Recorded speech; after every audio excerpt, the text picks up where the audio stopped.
Top 10, I got a top 10. Got my motivation high for my top 10. Gotta learn from the wise women and men. All my life, like nah, nah, nah, nah. For my top 10, top 10, nah, nah, nah. This one's for my top 10. Need motivation? Watch your top 10 with Believe Nation. Hey, it's Evan Carmichael, and this channel was created to help you overcome the #1 challenge that is holding you back, a lack of belief in yourself. You watch these videos because you know there's something more inside you. You've got Michael Jordan level talent at something. So get ready to be resourceful, find mentors, and value your time with Daymond John and my take on his top 10 rules of success, volume 3. Enjoy. Okay, let's kick it off with rule number 1, be resourceful. When you were, again, in the early days, at one point you only had 10 shirts. How did you utilize the power of broke to get the word out? So, when Jay Abraham, who, is really my mentor, he loves to say OPM is other people's manufacturing, manpower, marketing mentors, and you can make money off of other people's mistakes. And I took inventory of myself, and I knew I wanted to get into this area of business, but my inventory was that my liabilities were I knew nothing about manufacturing, but my assets were that everybody was shooting these little videos around the neighborhood. They weren't like these big Diddy videos at $1 million. I mean, this was like, guy with a little camcorder or something. And I knew that these people they needed clothing. And when they would have the Nike send stuff to them, Nike didn't appreciate them. So I would go to the set and see an LL Cool J, and I would sit on the set 18 hours. I get kicked off with 3 or 4 of those sets. But the one time that somebody allowed me to put a shirt on them, I put a shirt on them, and then I would take it back. And I would keep putting on different rappers and and taking it back. And I made sure that I didn't dry clean these things. So they made sure they gave them back because they stink, right? So I knew that. You gave some stanky ass shirts. Yeah, I gave them some stanky ass shirts. You goddamn right. Now, I love it. But these videos started to rotate, and corporate America didn't understand the power of videos at that time. And I started to become known as a huge clothing company. Meanwhile, I'm still a waiter in Baldwin, Long Island, and I have these 10 little stinky T-shirts in my basement. But I was doing something I love. I would have went on those video sets for free. I was talking to a video chick. I was eating the free food over there. I was watching Old Dirty Bastard, Be Old Dirty Bastard. So, I would have paid to be on those sets. I was doing something I loved.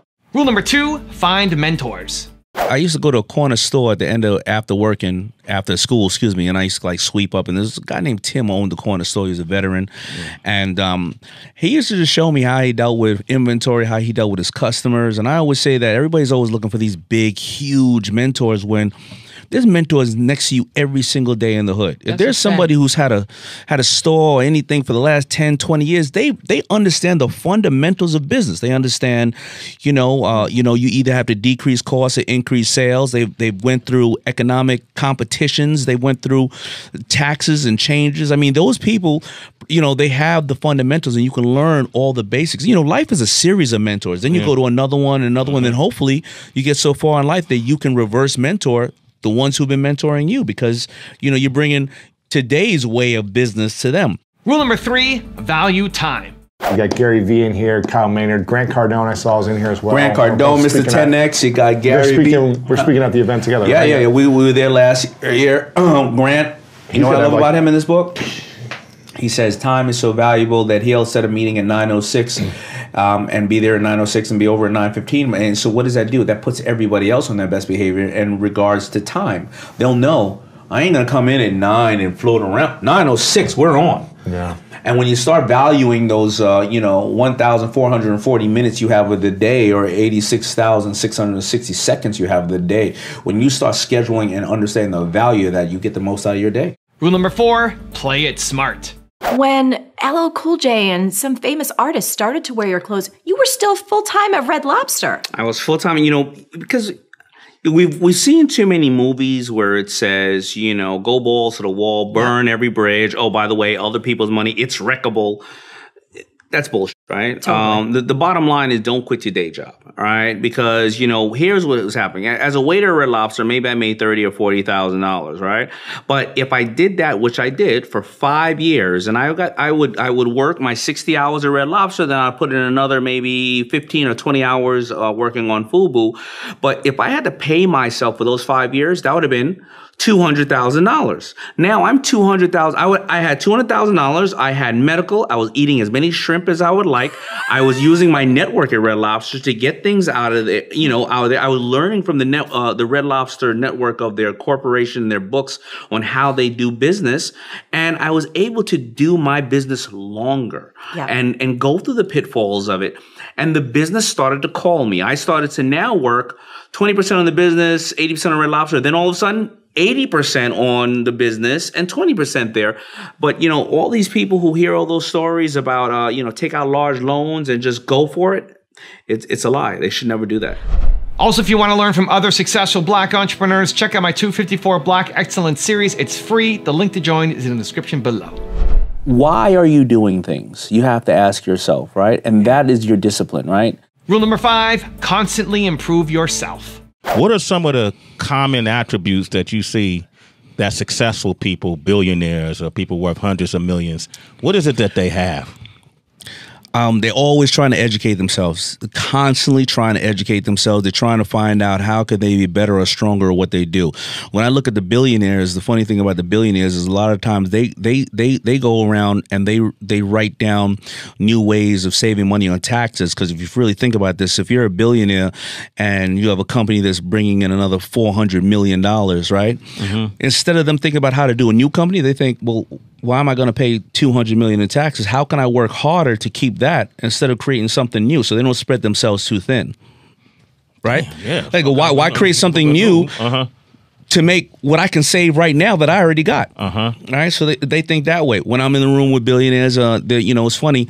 I think I posted this other day. I'm in the room with dudes who have a little bit of money. They talk about how much money they spent on cars or parties. When I'm in the room with billionaires, they talk about how much money they gave away. Right? Because that's going to come back to them in a whole different way. I also find that they make a lot of mistakes. They don't spread themselves too thin, but they keep trying new things because what that does is it forces them to educate themselves on what's going to work. Rule number 6, give and love. A lot of us are raised with the theory that business has to be hard and cutthroat, and you got to be like, J.R. Ewing on Dallas or Michael Douglas on Wall Street, and that's the only way to go. It's wreckable. And my life, I'm here because of a lot of giving people. Yeah. I'm here because of those teachers that believed in a little dyslexic boy, or my stepfather who came in my life at the age of 15, who is of the Jewish faith. And it gave me a worldview to understand that love doesn't come in a color or a gender, and the people are amazing. And I got to understand something about white people that, first of all, they're, white, black, yellow. Love doesn't come in a gender, and white people are just as screwed up as black people too, right? And he made it very human. But I remember his brother was the lead attorney in America to fight for the abolishment of apartheid and the freeing of Mandela. And when I see that people of all color and people like that are giving, and we don't get to see the human aspect of society and the beautiful part of it. And then when I was growing up, in business, you would think it would be my competition, Carl Kanai, who created, who's really a prominent figure in urban apparel. He was one of the first people to introduce me to stores and help me. Wow. Right? So I came up seeing people who were giving. I didn't come up seeing cutthroat people, or maybe I have blinders on and I wouldn't deal with them. Yeah. So I think that's a lesson that people need to know outside, because everybody's trying to put on this facade like you got to be so tough. You can't be tough to be on a team. Rule number 7, be patient. So many people, they want these instant results, and it's like, it's not the way to do it. They don't realize, listen, every overnight success has taken 15 years, and that's just the way it goes. And they've just watched too many people. You know who tells them all this? The people that are trying to take their money. Yes. The people that are trying to take your money work twice as hard. So they go, take this magic pill, you're gonna lose weight. I'm gonna educate you, and just come to my seminar and buy a $100,000 pack. Those are the people that are full of crap, and other people out there who don't want to put in the work. unfortunately, nobody's going to help you. Rule number 8, schedule yourself first.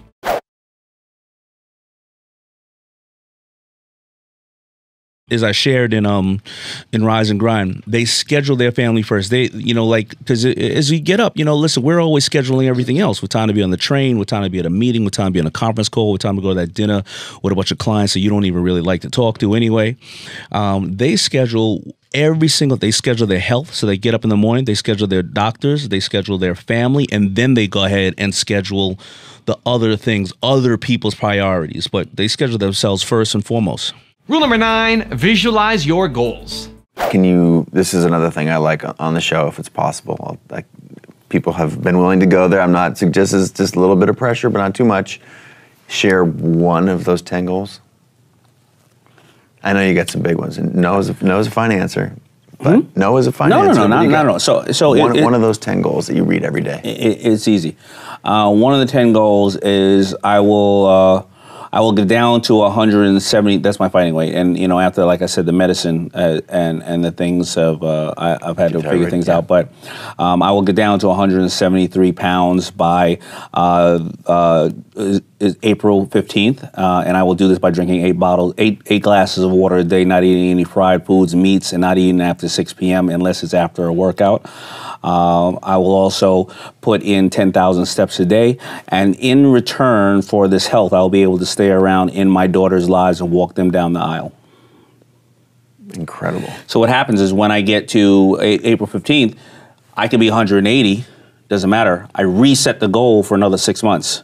But you have to visualize yourself after when you do, because then I say meditate, and what you have to visually look at is me walking my daughters down the aisle. So powerful. Yeah, you have to visualize it. Because something like losing weight for the sake of losing weight is hard motivation. I think Tony does a great job with this. Tony Robbins, like, how can you associate something insanely positive with the results of that goal and see yourself in that moment? Yeah, I think that's powerful. And rule number 10, the last one before a very special bonus clip, is redefine success. Final question, what's your definition of greatness? You know, well, the quick answer is the one that everybody knows, which is what success is. You know, doing something you love every day. But I think my greatness, you know, being satisfied with yourself and being able to sleep at night because of the journey that you've taken, and just really being able to sleep at night and not having to say, man, I shouldn't have done that, and now I got to correct myself. Like, you know, like just being able to, I sleep really, really good at night. Yeah. I do. That's great. And I'm glad that I do, because my life, you know, growing up in a tough neighborhood, I could have made other turns, and I, you know, I was very tempted as a kid. But just being able, that's what it is, because so many people think that money is success, and it's not. It really isn't. And I'm not saying that because I got a couple of dollars. You know what I mean? It really isn't. I know people that don't have a pot to piss in. They're the happiest you can ever imagine. Now I have a special bonus clip from Daymond on how to start your new habits now. But before that, it's time for the 3-point landing questions. Time to move from just watching a video to taking action. Here we go. Question number 1, how do you need to redefine success? Number 2, where do you need to schedule yourself first? And number 3, how will you constantly improve yourself this week? And if you promise to take action after watching this video, we don't just watch videos anymore, we do something after watching them. Give me a hashtag believe down in the comments, make that promise to yourself, and then get to work. I adjust my habits every 6 months if I can, as I take inventory. The beginning of the year is coming up. Yep. Or it's happened, or, you know, whenever this is going to air. You know, I know that you may keep it for a good time when people really need it. But we started doing this Rise and Grind challenge a month prior to the top of the year. Yeah. And as you know, you've been supporting it. Yes. And the reason why is that people in the beginning of the year get out of the gate, the race, and they go, oh, I'm going to wait till the first of the year. I'm going to start that habit then. How do you start a habit then? It's November 18th, and you're like, oh, in 6 weeks. Yeah, you got to start warming up. You got to start warming up. And you have to take inventory and start making that adjustment so that in the beginning of the year, you've already started to adjust your performance, not start your performance. Yeah. And now you're really ready to go.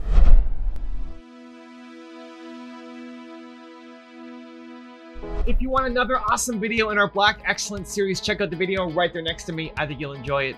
Continue to believe, and I'll see you there.